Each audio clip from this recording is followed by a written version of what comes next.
லஞ்சம் வாங்கியதாக வீடியோ வெளியான நிலையில் தாவேக நிர்வாகி வீராசாமி கட்சியிலிருந்து நீக்கப்பட்டிருக்கிறார். இது தொடர்பான கூடுதல் தகவல்களை தருகிறார் செய்தியாளர் ஜெயலானி. ஜெயலானி, இப்ப லஞ்சம் வாங்கியதாக வீடியோ வெளியான நிலையில தாவேக நிர்வாகி வீராசாமி கட்சியிலிருந்து நீக்கப்பட்டிருப்பதாக தகவல் வெளியாகி இருக்கிறது. தொடர்பான விரிவான விவரங்கள் என்ன?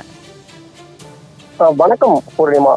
செங்கல்பட்டு மாவட்டம் மாம்பாக்கத்தின் ஊராட்சி மன்ற தலைவரும் தமிழக வெற்றி கழகத்தின் செங்கல்பட்டு கிழக்கு மாவட்ட இணை செயலாளருமாக இருக்கக்கூடிய வீராசாமி என்பவர் ஒப்பந்ததாரர்களிடம் 1,30,000 ரூபாய்க்கு மேலாக லஞ்சம் பெற்றதாக கூறப்படும் ஒரு வீடியோ என்பது சமூக வலைதளங்கள்ல இன்று காலை முதலாக தொடர்ச்சியாக பரப்பப்பட்டு வந்தது. அது மட்டுமல்லாமல் அவர் லஞ்சம் பெற்றதற்கான அந்த ஜிபே ஸ்கிரீன்ஷாட் ஆகியவையும் அந்த வீடியோவுடன் இணைத்து தொடர்ச்சியாக பரப்பப்பட்டு வந்தது.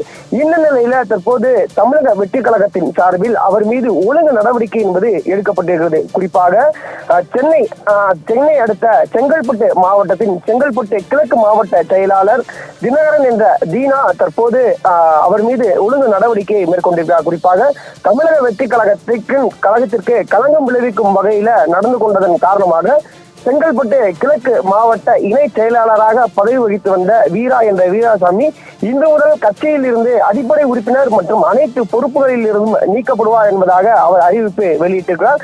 இந்த அதிகாரப்பூர்வ அறிவிப்பை சற்று நேரத்திற்கு முன்பாக வெளியிட்டிருக்கிறார். குறிப்பாக லஞ்சம் வாங்கியதாக அவரது வீடியோ என்பது சமூக வலைதளங்கள்ல வேகமாக பகிரப்பட்டு வரக்கூடிய சூழ்நிலையில தற்போது அவர் தமிழக வெற்றி கழகத்தின் அடிப்படை உறுப்பினர் உள்ளிட்ட அனைத்து பொறுப்புகளில் இருந்தும் நீக்கப்பட்டு செங்கல்பட்டு கிழக்கு மாவட்ட செயலாளர் அறிவிப்பை வெளியிட்டிருக்கிறார். பூர்ணிமா,